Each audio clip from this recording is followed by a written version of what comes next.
की आरीवर्क करताना कोणता थ्रेड वापरावा। आरीवर्क करताना तुम्ही कॉटनचा थ्रेड वापरू शकता। खूप लोक तंगूस वापरतात, पण तंगूसचा प्रॉब्लेम काय होतो माहिती आहे का? जेव्हा आपण तंगूस यूज करतो त्याने वर्क तर खूप छान होतं, पण जेव्हा आपण त्या ब्लाऊजला इस्त्री करतो तेव्हा हा तंगूस अख्खा जळून जातो।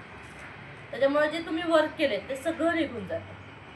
त्यामुळं कधीही ब्लाऊज वर्क करताना, ब्रायडल असो, सायडर असो किंवा सिंपल ब्लाऊज असो, आरीवर्कचा ब्लाऊज वर्क करताना हा कॉटनचा थ्रेड वापरायचा। आपण त्याला मशीनचा थ्रेड म्हणतो किंवा कॉटन थ्रेड म्हणतो।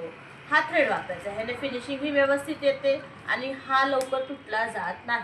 म्हणून कधीही वापरताना तुम्ही कॉटनचा थ्रेड वापरा। आता कॉटनच्या थ्रेडमध्ये पण भरपूर ब्रँड आहेत, भरपूर प्रकार आहेत, पण त्यातला जर बघितला तर त्यात चांगलं म्हटलं तर एक धनश्री ब्रँडचा आहे।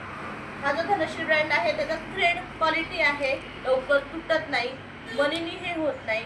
आणि वापरताना कोणता कलर वापरावा, तुम्ही कोणताही ब्लाऊज असावा तर गोल्डन किंवा स्किन कलरचा थ्रेड वापरला तर तुमच्या डोळ्याला त्रास होत नाही, पण ज्या कलरचा ब्लाऊज आहे त्याच कलरचा जर थ्रेड वापरला तर आपल्या डोळ्यांना त्रास होतो। म्हणून कधीही वापरताना धनश्रीचा कॉटन थ्रेड आणि तोही गोल्डन किंवा स्किन कलरचा वापरावा।